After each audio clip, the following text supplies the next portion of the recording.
Hey guys, good morning. Today is Wednesday, December the 2nd. We didn't have school yesterday. I'm a little thrown off. It's so cold outside. I have to sit here in my classroom in my big warm jacket. I hope everybody had a great snow day yesterday and had lots of fun, even though we didn't get a whole lot of snow. But I hope that you had fun. So today we are on our second lesson for our new book, Journey of a Pioneer. And I'm going to go ahead and just share my screen and get started.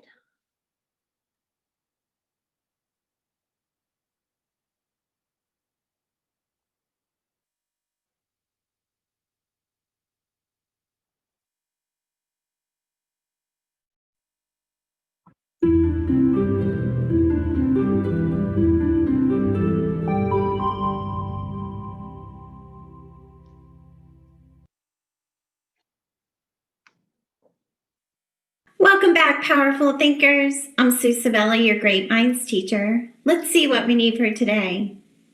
Today we'll need Journey of a Pioneer, handout 12A, main events and key details, handout 12B, clearly explained details, your journal, scissors, and a pencil. Please pause here to gather what you need and just hit play when you're ready to continue. Okay, so we have our copy of Journey of a Pioneer that I uploaded for you, and you're going to need your journal and a pencil. You're not going to need these two handouts and scissors because we are just going to watch and listen as Miss Sabella does it.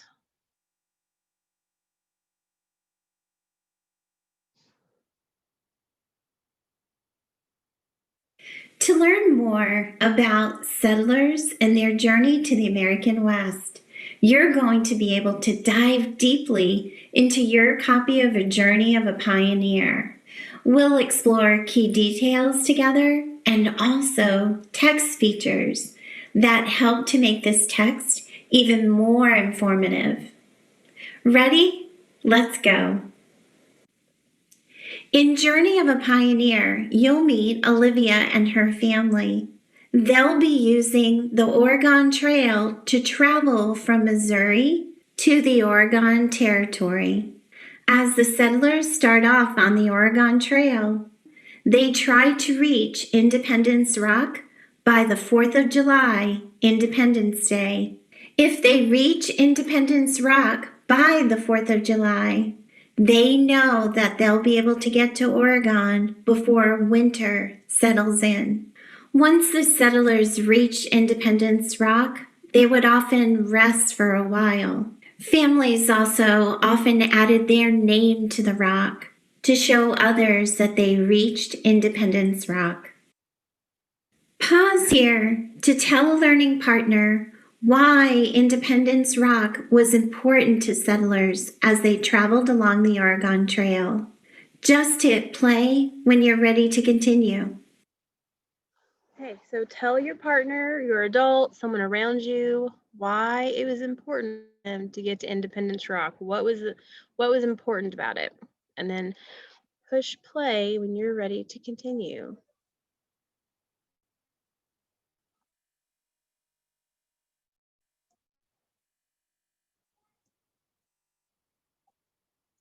This question helps us set our purpose today for reading this text. Read this question to yourself, and then we'll read it together. What is happening in this text? What is happening in this text? Pause here to grab your copy of Journey of a Pioneer and just hit play when you're ready to continue. Okay, so you have a copy of this uploaded. So if you want to open up a separate tab and open the book up so you can look at it while Miss Sabella is going over it, that would be great.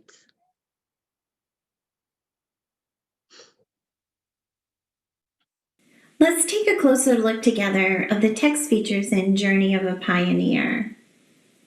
I'm on page 4, so go ahead and turn there.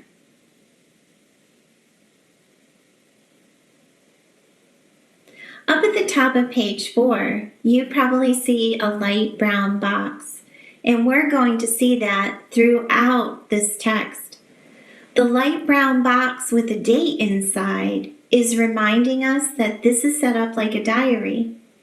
And those dates will show that time is passing by. So not only do we have signals that this is a diary, but we also have information that is part of this text in the form of captions. Let's keep turning the pages. Okay, I want to show you the boxes because if you did not open up yours, then you need to see what she's talking about. Yeah, there's a little brown box and it's got a date in it. It says March 23rd, 1845. And then this one says March 24th, 1845. April 8th, 1845. This one says April 10th, 1845. May 4th, 1845. So they're not every page, but almost every other page has a box with a new date in it, May 13th, 1845. So it's set up like a diary.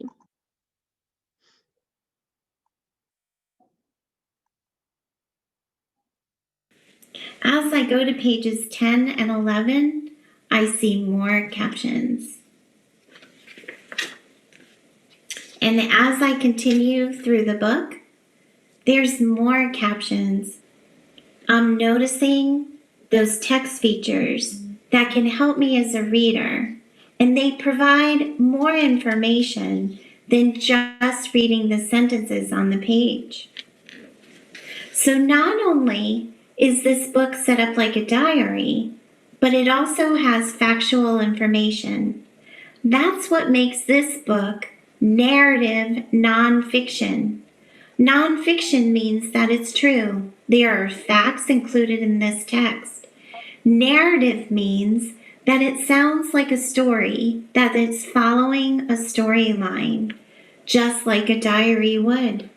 At the very end of the book, there's a section called Pioneer. Of course, I Facts. This section will give us factual or true information about the settlers and their journey west. By including factual information in a narrative story, that's what makes this text narrative nonfiction. Why do you think these text features were included in Journey of a Pioneer? Pause here to tell your learning partner or whisper to me, and then just hit play when you're ready to continue.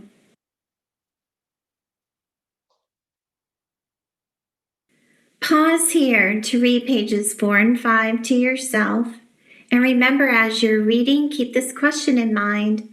What is happening in this text? Just hit play when you're ready to continue. Okay, so we're going to read pages 4 and 5.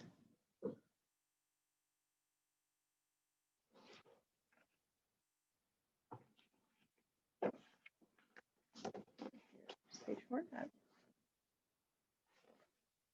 March 23rd, 1845. Dear Diary, my name is Olivia Clark, and I've lived in Elk Grove, Missouri my whole life, but that's about to change. Pa heard that many farming families are moving west to Oregon Territory. They're looking for free, open land and a new start. Since times are tough and our little plot of land can't produce many crops, we're leaving too. Pa told us at supper. I can't sleep.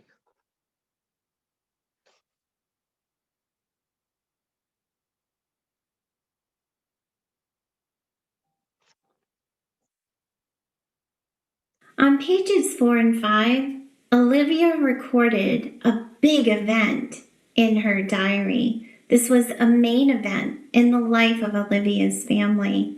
They made a big decision. Times are tough in Missouri, and they're going to be moving on. There are key details on pages 4 and 5 that support the main event. For example, We learned that times were tough. There's a reason for them to move on to the Oregon Territory. To help us explore the main events and key details in Journey of a Pioneer, we'll be using handout 12A. If you have a copy of handout 12A that you can cut out, pause here to do that now. No worries if you do not have a copy of handout 12A that you can cut up. We can get something set up in your journal. Pause here to cut up the strips or to grab your journal and a pencil and just hit play when you're ready to continue. Okay, so like I said, we do not have a copy of this, and we're not going to put this in our journal, okay? So we're just going to watch and listen as Sabella walks us through this. If you'll be using your journal, you'll want to open your journal up to 2 blank pages. This way you'll have more room to write. You'll notice that I wrote the 3 main events at the top of the 2 pages. Pause here to set up your notebook, and then just hit play when you're ready to continue.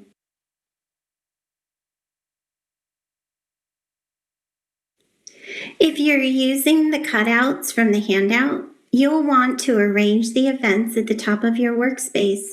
It could be a desk or a table. It could be the floor. Spread out the key details so you can read them easily as you drop them under each event. As I think about the first event in the story, I remember that Pa tells Olivia they are moving west. I also remember that Olivia and her family say goodbye to their friends.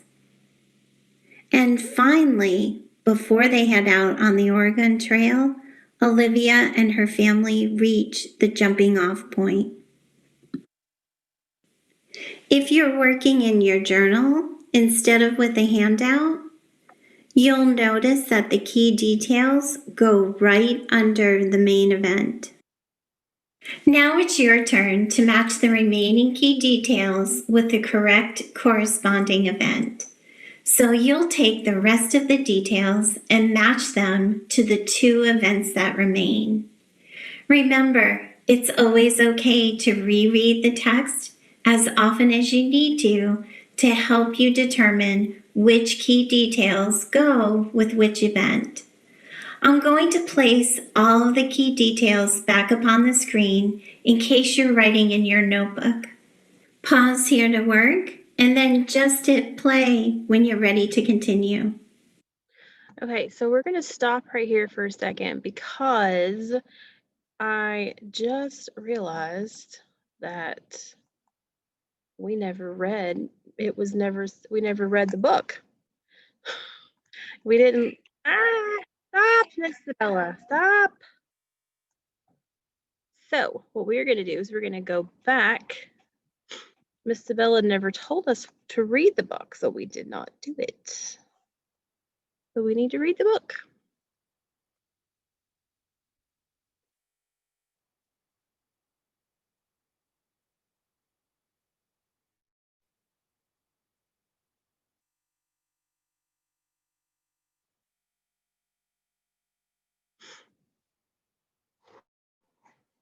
Okay, so here's our cover, Journey of a Pioneer.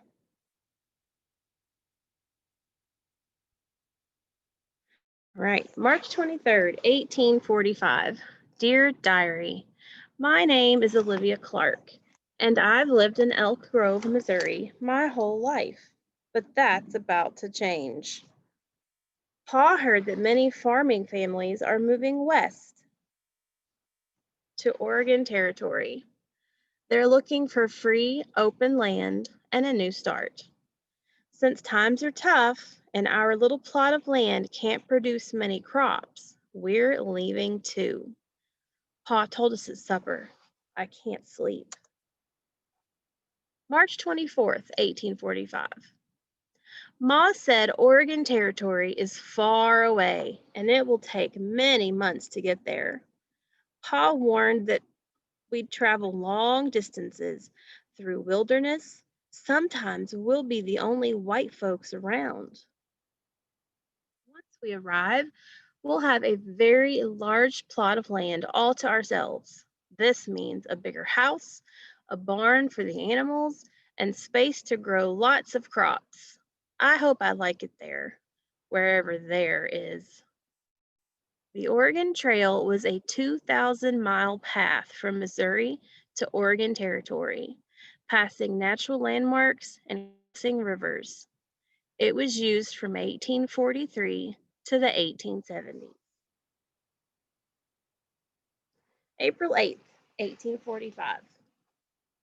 We've been selling our furniture and anything else that won't fit in our wagon. Ma had large barrels with food and packed our cooking tools, china, and bedding into a trunk. I've packed my doll, Joanna, but left her bed behind. Pa said that he would build Joanna another bed when he makes our new furniture. He has bought oxen to pull the wagon. Traveling light. Food took up most of the room in the small space inside the wagon. Many personal items had to be left behind. April 10th, 1845. Today, we said our goodbyes. Grandma hugged me so tight I almost stopped breathing. Ma cried when friends gave her a friendship quilt. Pa had tears in his eyes, too. I wondered why everyone was so sad. Ma told me later that we might not see many of these people ever again. I didn't want to believe her, but Ma never lies. Friendship in a quilt. Friendship quilts were a popular parting gift. Friends sewed their names onto the quilt's colorful squares. May 4th, 1845. Today we reached our jumping off point, Independence, Missouri. We bought last minute wagon supplies here and met up with others heading west. We've split up into two groups of wagons called trains. Each includes men with important skills, such as doctors, blacksmiths, and builders. In our train, there is another girl named Lizzie. She could be my new best friend. And over here under this picture, it says, wagons gathering in Independence, Missouri. First, traffic jams. With hundreds of wagons heading west at one time, slower moving wagons caused long stretches of traffic. May 13th, 1845. We've settled into a daily routine now. We wake as the sun rises. Mom makes breakfast. Pa hitches up the oxen. We pack up our things and away we go. Most of the day we walk behind the wagon. Sometimes we pick wildflowers. We travel up to 15 miles until night falls, or we fall over. Independent Rock. To avoid traveling in the winter, families hoped to get to Independence Rock, Wyoming by the 4th of July. June 11th, 1845. We make camp when we find a spot with enough grass and water for the oxen. Pa unhitches the oxen and lets them rest. I collect dead sagebrush and dried buffalo dung for the fire and put up our tent. Ma makes dinner. Tonight, Tonight we use a cloth and candles since it was Pa's birthday. For a minute, it felt a little like home. Forming a corral. Each night, the travelers put their wagons in a circle to keep animals and wild animals out. June 21st, 1845. After dinner, we clear the table, wash dishes, and make beds in the tent. On special nights, Pa and others play their fiddles and harmonicas. We sing and dance under the moon. Most nights, we just want to rest. I count backwards to get to sleep. It keeps me from wondering how close the howling animals are. Men take turns sitting watch to protect the camp. July 7th, 1845. I try to be brave when we cross rivers, but it can be cold, wet, and scary. When the rivers are low, we just walk across. When the rivers are high, we wait until they are lower, and then the oxen pull the wagons across. We cross, we watch for the fast moving river currents. Yesterday, one man drowned and 2 wagons tipped over. The families lost everything. Wagons were sealed with tar or pitch to prevent leaks. July 28th, 1845. I have seen Indians from far away a few times, but today I saw my first Indian up close. He was tall, thin, and had dark hair and skin. He wore leather and feathers. He offered buffalo meat. Ma gave him some blankets in return. Pa traded some nails and beads for some moccasins. Indians aren't as scary as I thought they would be. Buffalo stampede. Travelers had more to fear from buffalo than from Indians. A stampede could trample them to death. August 3rd, 1845. Meals on the trail are different than they were back home. Most days we eat cornmeal, beans, and rice, served with bacon or dried beef. On windy or rainy days, we can't start fires, so everyone has cold meals. If Pa goes hunting, he might bring back an antelope or catch a rabbit or a bird for us to eat. When we find berries, Ma uses them to make fresh baked pies. So on the left side, we have dried beef, rice, coarse cornmeal porridge, kind of like an oatmeal. And then on the right side, there are elderberries and blackberries. August 9th, 1845. After endless prairies, we finally reached the mountains, but climbing the steep sides is hard work. To go up, we have to lighten our load, which means dumping Mom's stove and trunk. To get down, we tie rope to a tree and then the back of the wagon. Then we slowly let out the rope. The Rocky Mountains are too steep. Luckily, we used a flat, wide path through them called South Pass. Oregon Territory, close. South Pass. South Pass was a 12-mile wide trail through the otherwise impassable Rocky Mountains. August 18th, 1845. Trail, we have seen births, celebrated several holidays, and marked many special events. We have seen tragedy too. Some people have become very ill and died. Others have been struck by lightning, shot while hunting, drowned in river crossings, and killed by wagons and buffalo.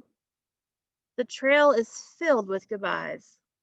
Today, Lizzie and her family set off on another path to a different part of Oregon Territory. I will miss her. Seeing the elephant. Pioneers would say, "I've seen the elephant," when they met illness and death along the trail. September 28th, 1845. After 2,000 miles and 5 months of traveling, we've arrived in Willamette Valley, Oregon Territory. After a few days' rest, we picked the plot of land where we'll live and farm. Once we've built our house, have a big celebration with eating and dancing. We'll celebrate the end of our long journey and the beginning of our new life in Oregon Territory, our new home. Pioneer Diaries. Historians believe that 1 in every 250 pioneers kept diaries or journals along the trail, recording their risky history. Oh, their risky journey. I'm tired, guys. All right, and then on the back we have Pioneer facts. In 1805, Meriwether Lewis and William Clark were the first explorers from the United States to reach Oregon Territory. Explorers, fur trappers, church people, and settlers followed afterward, finding better routes from the east to the west coast of America. About 200,000 pioneers traveled west along the Oregon Trail. At first, people used maps and guides to find their way. Later on, they just followed the well-worn ruts from other pioneers' wagon wheels.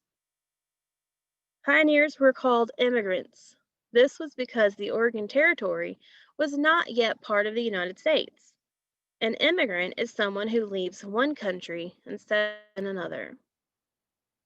Oregon Territory was later divided into the states of Oregon, Washington, Idaho, small parts of Wyoming and Montana, as well as much of British Columbia, Canada.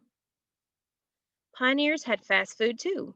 Many pioneers' favorite food was the Johnny cake, which was like a fluffy pancake.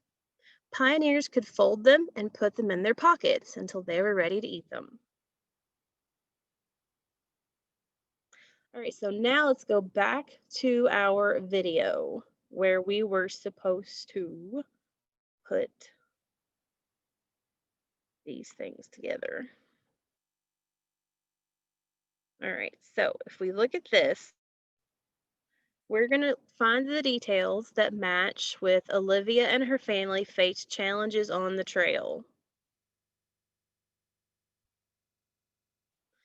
So our choices are Olivia and her family cross a river, Olivia and her family celebrate, Olivia and her family reach the mountains, Olivia has to say goodbye to her friend Lizzie, or Olivia and her friend pick a plot of land for their home.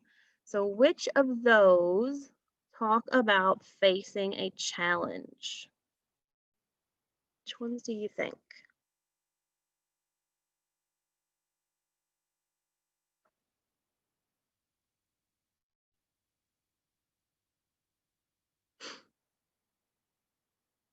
Well, I definitely think that crossing the river would be a challenge. That's something that would be a challenge because it talked about how some people died or drowned and how some of the wagons would tip over and that the water was moving too fast, it could sweep them away. It talked about that. So that would definitely be one of the challenges that they faced. Would they be celebrating for a change? Probably not.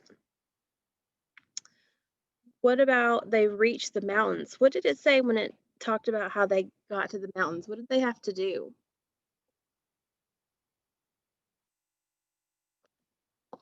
They had to leave some of their stuff behind, and they had to like tie their wagon to a tree and lower the wagon down the side of the mountain. That seems like a challenge to me.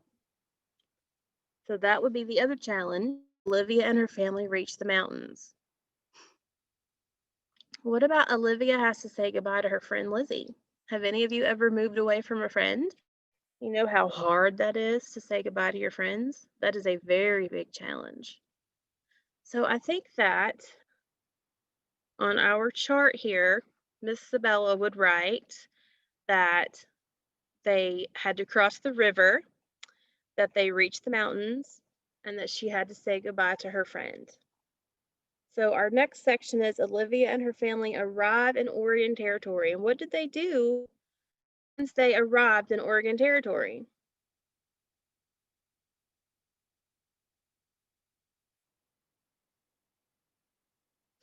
Well, they definitely got to pick their plot of land. It said that specifically in the book. And then they got to have, after they've built their home, what did they do? They had a big celebration. So on our chart, it would say that they got to pick their plot of land and that they had a celebration. Okay.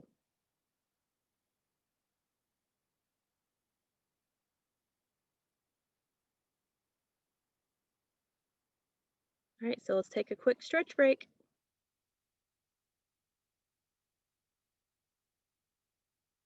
The question here will guide our thinking as we explore. Okay, hold on one second, guys. I need to make sure that I'm sharing my screen. I don't feel like I am.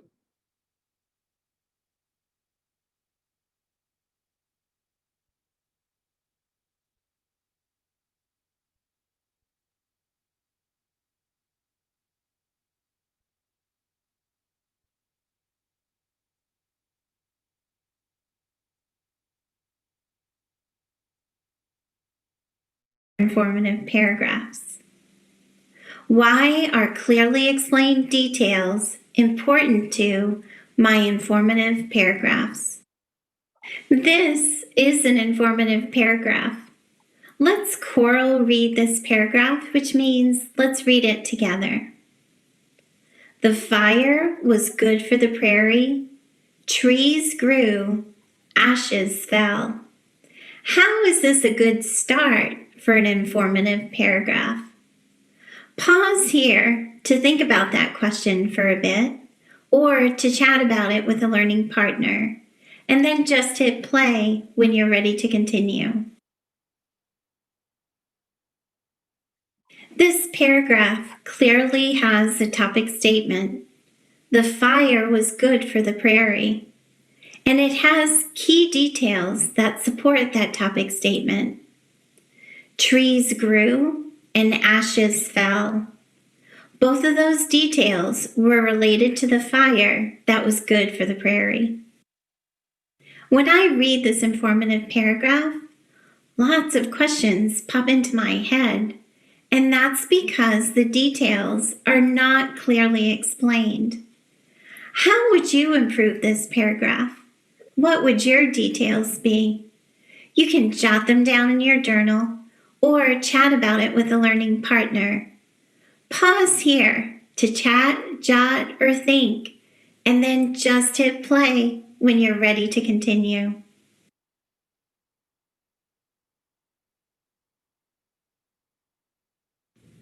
Let's take a look at the directions because there's going to be a slight change. The directions say, follow along as the teacher reads aloud. Then, highlight the topic statement and underline each important detail. Instead of highlighting, I'd like you to put a box around the topic statement. Follow along on your copy or on the screen as I read aloud passage 1. The fire was good for the prairie. The calf may have been afraid of the flames, but they kept the trees from taking over the grasslands. The fire's ashes put nutrients into the soil, making the grass healthier for the buffalo that ate it.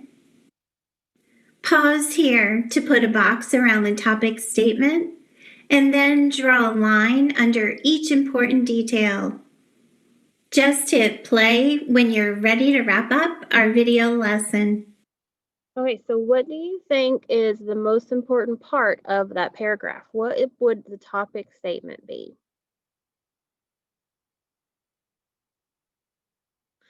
So does the whole paragraph talk about the first sentence, how the fire was good for the prairie?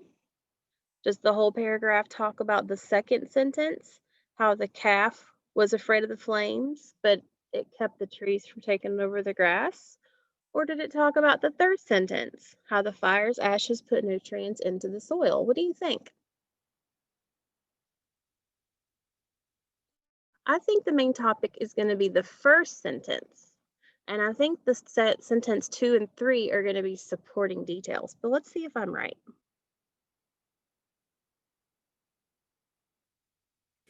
As we wrap up today's lesson, I want to encourage you. Okay, so apparently Miss Sabella's not going to tell us if I'm right. So, yes, the topic statement is the fire was good for the prairie. And sentence 2 is a supporting statement because it says it kept the trees from taking over the grasslands. And the third sentence is a supporting detail because it talks about the ashes put nutrients into the soil, making it healthier. As we wrap up today's lesson, I want to encourage you to share your knowledge with others. You learned so many interesting, important key details about the Oregon Trail and about how the settlers moved to the American West. Share that knowledge with others, and I will see you again very soon. Okay, so what we are going to do is in your journal on page 68 and 69, you should have two blank pages beside each other. We are going to make that chart that Miss Sabella was making, except we're going to fill it out completely, okay? So I'm going to go ahead and write it on there, and then I will post a picture for you to copy on your page 68 and 69, okay? And that's all that we have to work on today. So I hope you guys have a great day, and I will see you in a little while. Bye.